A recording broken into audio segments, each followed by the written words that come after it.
There's a kind of strength no one talks about, the quiet kind. The kind that doesn't shout, doesn't fight back, and doesn't need to prove anything. It's the strength of staying calm when everything around you is falling apart. Of smiling gently when someone tries to bring you down. Of walking through chaos and still feeling peace inside. That's not weakness, that's power. And in today's world, it might be the rarest kind of power there is. This video is for you if you've ever felt overwhelmed by the noise, the stress, or the hurtful words of others. We're diving into timeless Buddhist wisdom, 10 principles that can help you become truly unshakable. These teachings have helped millions for centuries, and they can help you too. As Buddha said, peace comes from within. Do not seek it without. Today we're going to show you exactly how to find that peace and hold on to it no matter what life throws at you. So don't skip a second of this video, because every principle builds on the one before it. And hey, if you find even one moment here that speaks to your heart, there's one small, simple, free favor I'll ask. Hit that subscribe button, it helps more than you know, and it tells us you're walking this path with us. Let's begin.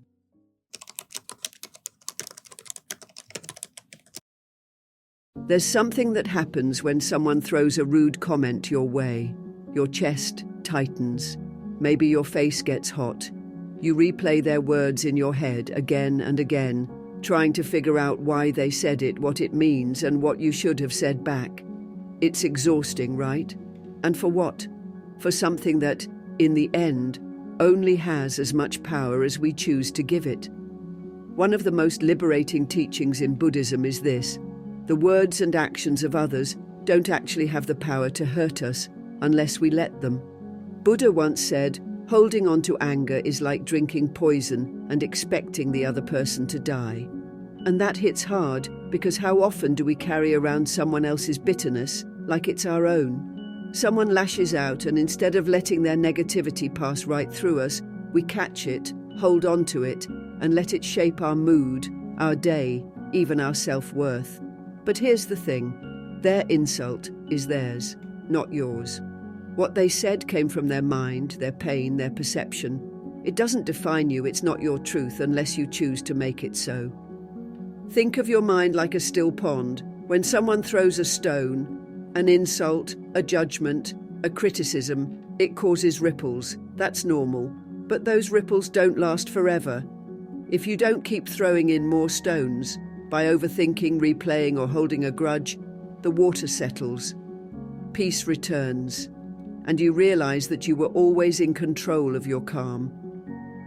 Buddha taught us that peace comes from within, not from perfect conditions or people treating us right.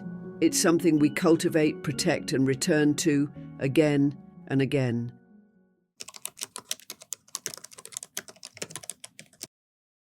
You know, one of the most transformative shifts I ever made was when I stopped asking, why is this person acting like this? And started asking, what is this person here to teach me? That change in perspective came straight from Buddhist wisdom, and it completely changed the way I experience people, especially the difficult ones. It's easy to feel frustrated when someone is rude, impatient, or just seems to rub you the wrong way. But Buddhism invites us to look deeper. Every single person you meet is part of your path, part of your spiritual training, whether they know it or not. Buddha encouraged us to approach life with curiosity, not judgment. He taught that the people who challenge us are often our greatest teachers.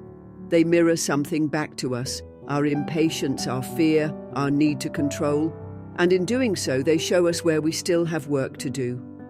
Think about it. When someone is kind, it's easy to feel grateful. But when someone triggers us, that's when we really have the chance to grow. That's where the spiritual muscle is built. And here's the beautiful part. When we begin to view every person as a teacher, even our enemies become part of our liberation. Buddha said, if you light a lamp for someone, it will also brighten your path. This means that by learning from others and even offering them compassion in return, we're not just helping them, we're actually lighting our own way forward. When someone tests your patience, they're giving you the opportunity to practice patience. When someone is cruel, They offer you the choice to respond with kindness. In those moments, we can either react from ego or respond from wisdom. This principle doesn't mean we tolerate harm or stay in toxic situations. It means we take the lesson without the bitterness. We create space to grow without taking things personally. It's a softer, wiser way of moving through the world. And the truth is, it makes life feel less like a battlefield and more like a classroom. Every interaction becomes meaningful. Every person, even the difficult ones, becomes part of our awakening. So the next time someone pushes your buttons, ask yourself, not why me, but what can I learn from this? That's where the power is. That's how you stay peaceful and keep evolving, no matter what.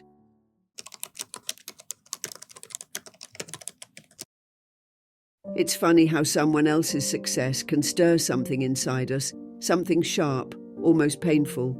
We see a friend get promoted, a stranger on social media living our dream life, or someone mastering a skill we've always wanted to learn, and suddenly we're flooded with self-doubt. That sinking feeling? That's envy. It creeps in quietly, whispering that we're not enough, that we're falling behind. And if we're not careful, it starts to eat away at our joy, our confidence, and even our relationships. But Buddhism offers a different way to look at this, a way that doesn't shame us for feeling envy, but invites us to transform it. Buddha taught that the mind is powerful and that our emotions, even the uncomfortable ones, can be turned into paths of growth. When we feel envy, instead of pushing it down or pretending it's not there, we can pause and ask, what is this emotion trying to teach me? Maybe the success we're witnessing in someone else is simply a mirror, reflecting a part of ourselves we've been neglecting. Buddhism reminds us that other people's victories don't take away from our own. There's no scarcity of light. Just because someone else is shining doesn't mean we've lost our glow. Buddha said, do not be jealous of others' good qualities, but out of admiration, adopt them yourself.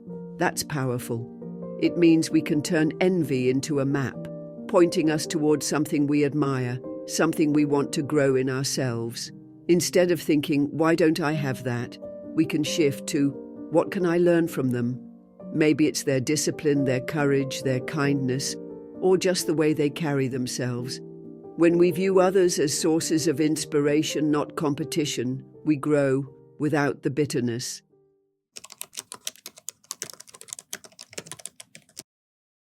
It's so easy to hold others to the same standards we set for ourselves. When we work hard to grow, stay disciplined, or live with integrity, we sometimes expect others to do the same. But here's where things get tricky. Everyone's journey is different. What feels like a basic standard for us might be a mountain for someone else. That's why one of the most powerful teachings in Buddhism is to be firm with ourselves, but gentle with others. It sounds simple, but living it is a whole different story. Buddha emphasized the importance of self-awareness and personal responsibility. He said, you yourself, as much as anybody in the entire universe, deserve your love and affection.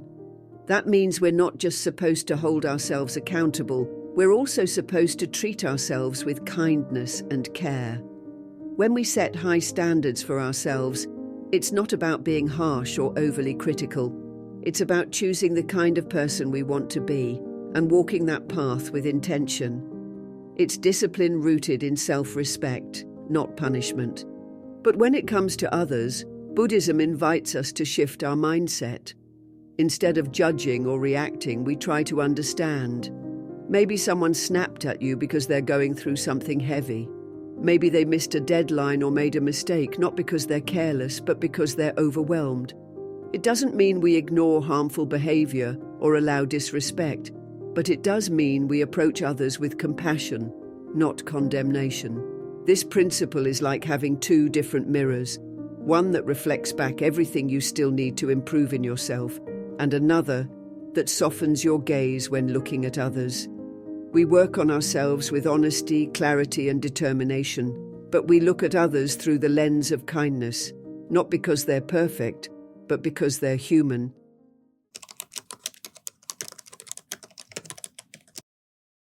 Sometimes it feels like people have too much power over how we feel. One harsh comment, one act of betrayal, one moment of being ignored, and suddenly our whole mood shifts. We carry that weight around all day, replaying the words in our head, wondering why someone treated us that way. But Buddhism gently reminds us that we don't have to absorb every word or action that comes our way. Just because someone hands you a burden doesn't mean you have to carry it. That space between what happens and how we respond, that's where our power lives. Buddha taught, no one saves us but ourselves. No one can and no one may. We ourselves must walk the path. What he's really saying is that our peace, our emotional well-being, it's our responsibility. When we let someone else's behavior determine our inner state, we give them control over our life. And most of the time, they're not even aware of it. They've already moved on while we're still sitting in the discomfort they left behind. But here's the truth. No one can truly hurt you emotionally unless you let them. Their words may be sharp, their actions unfair, but it's our inner response that determines the depth of the wound. This doesn't mean we pretend things don't hurt. It means we observe the feeling, honor it, and then choose what to do with it. Do we hold on to the pain like a badge, or do we breathe through it, learn from it, and let it pass? Think of your mind like a clear sky. Emotions, anger, sadness, disappointment, they're just passing clouds. You don't try to hold on to a cloud, right? You watch it float by. That's the essence of inner freedom. Buddhist practice encourages us to develop this kind of awareness through mindfulness, meditation, and reflection. When we sit with ourselves regularly, we start to see our thoughts and feelings for what they are, temporary visitors, not permanent truths. That awareness is powerful. It creates space between the action and the reaction. And in that space, we can choose peace over pain, calm over chaos.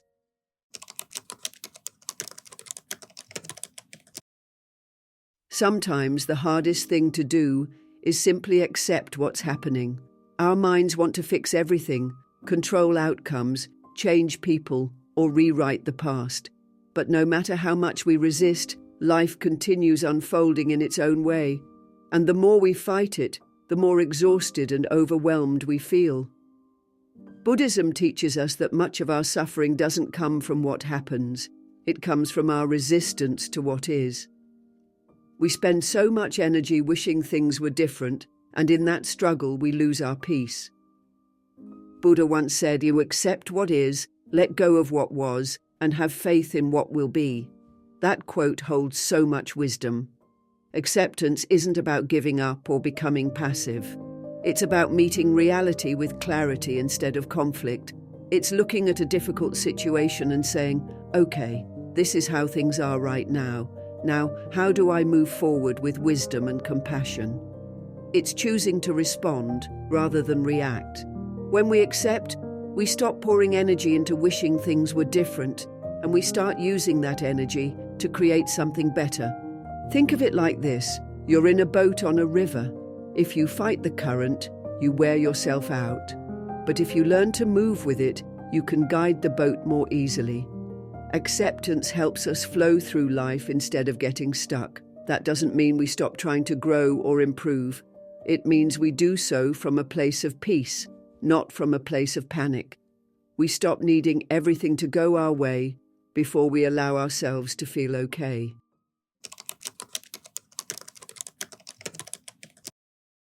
Have you ever noticed how much better you feel after spending time outside? Whether it's a walk in the park, sitting under a tree, or just watching the clouds move, something about nature brings us back to ourselves. In Buddhism, this connection to the natural world isn't just a pleasant experience, it's a path to inner balance. It reminds us that peace isn't something we force, it's something we return to, just like the earth returns to stillness after a storm.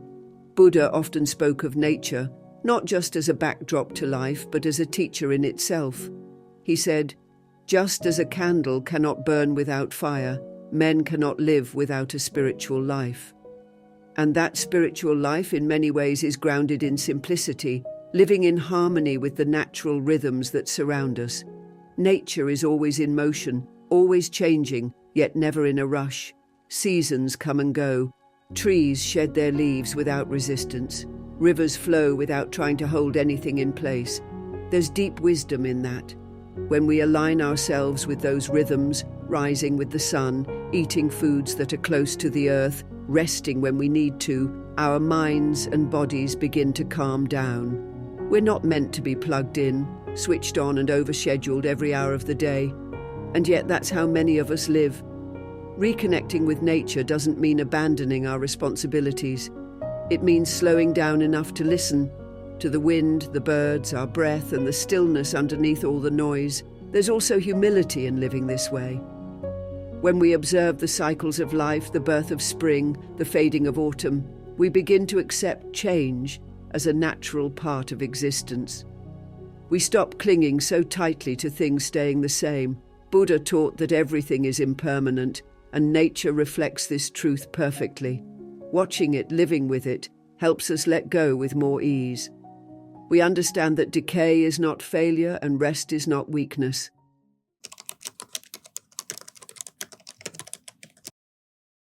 There's a kind of peace that comes from knowing you're living in alignment with your values.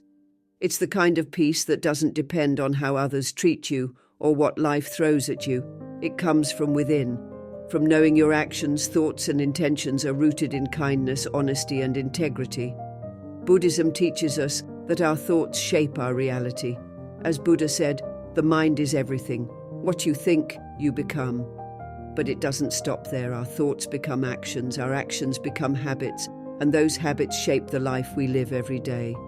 Living ethically in a world that often rewards shortcuts, selfishness, and aggression isn't always easy, but it's powerful.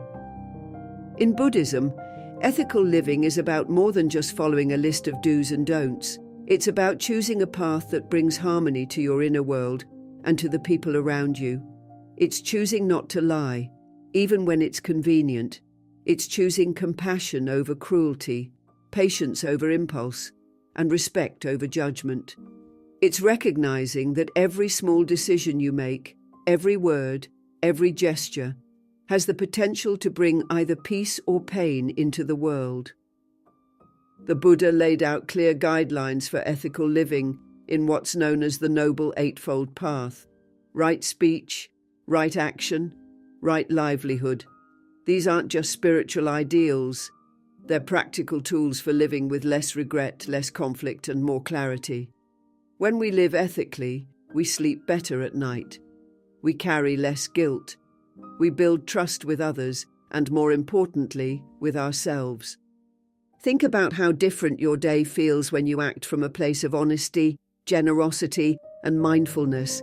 You're not constantly cleaning up messes created by careless words or impulsive choices. Instead, you're grounded, you're clear, and that clarity becomes a shield. It protects your peace from being disturbed by drama, manipulation, or negativity from others.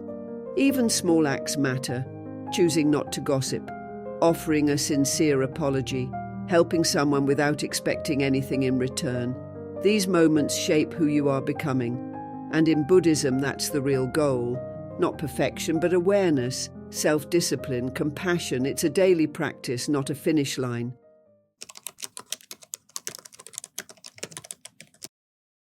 You know, it's so easy to overlook the good in our lives when we're constantly surrounded by noise, comparison, and pressure. We're always thinking about what's next, what's missing, what needs fixing. But in that rush, we often forget to pause and appreciate what's already here. That little pause, that moment of recognition, is where real peace begins.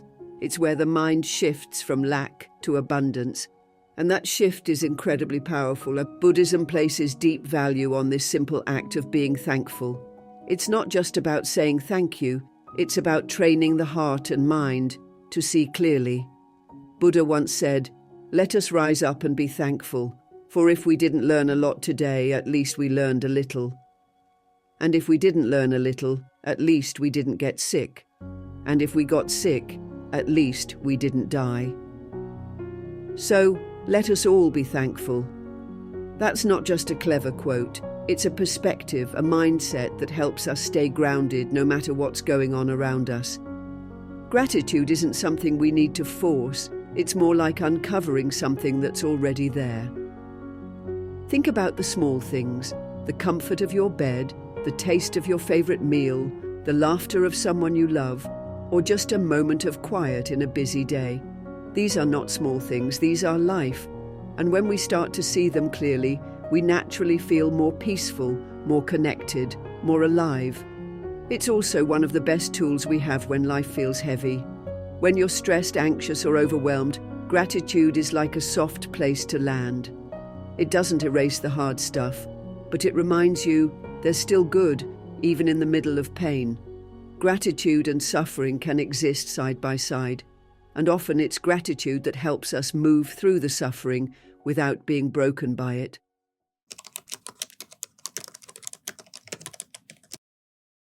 Sometimes the hardest thing to do is nothing, to simply let go. When things don't go our way, our natural instinct is to grip tighter, to control more, to fix every detail until life matches the picture in our minds. But Buddhism teaches us that this clinging is exactly what causes our suffering. Buddha said, "You only lose what you cling to." Letting go doesn't mean giving up. It means we stop trying to force life to follow our script, and instead we learn to trust that everything is unfolding as it should, even if we don't understand it right now. Think about how exhausting it is to constantly wrestle with life, trying to control outcomes, people's opinions, your future. It's like swimming against a current that never stops. You might get somewhere, but at what cost? When we let go of the need to control every detail, it's like finally turning around and letting the river carry us. There's still effort, we still guide ourselves, but we're no longer fighting the flow. That's where peace lives. That's where real freedom begins. Buddhism calls this non-attachment. It doesn't mean detachment or indifference. It's not about being cold or not caring. It's about caring deeply, but without trying to grip so tightly that it hurts. It's about doing your best in each moment and then releasing your expectations of how things should turn out. This mindset can be life-changing. Whether you're going through a breakup, facing uncertainty in your career, or waiting on something that's out of your hands, trusting the process helps you breathe easier. It helps you sleep at night. Letting go is not passive. It takes strength, patience, and self-awareness. Every time you notice yourself getting anxious or frustrated because something isn't going the way you hoped, pause. Take a breath. Ask yourself, what am I clinging to? What if I just allowed things to be as they are and trusted that I'll handle whatever comes next? The strongest soul is the one who can stay soft in a hard world, calm in chaos, kind in the face of cruelty, and peaceful no matter the storm. That's the kind of strength you're building right now, and it's beautiful. Thank you for being a part of the Buddhist journey with us. Your presence here truly matters. If this message brought you even a moment of peace, I invite you to keep going. Watch the next video on your screen. It's there to guide you even deeper into this path of inner calm and clarity. And remember, your peace is your power. Keep protecting it. Keep walking gently.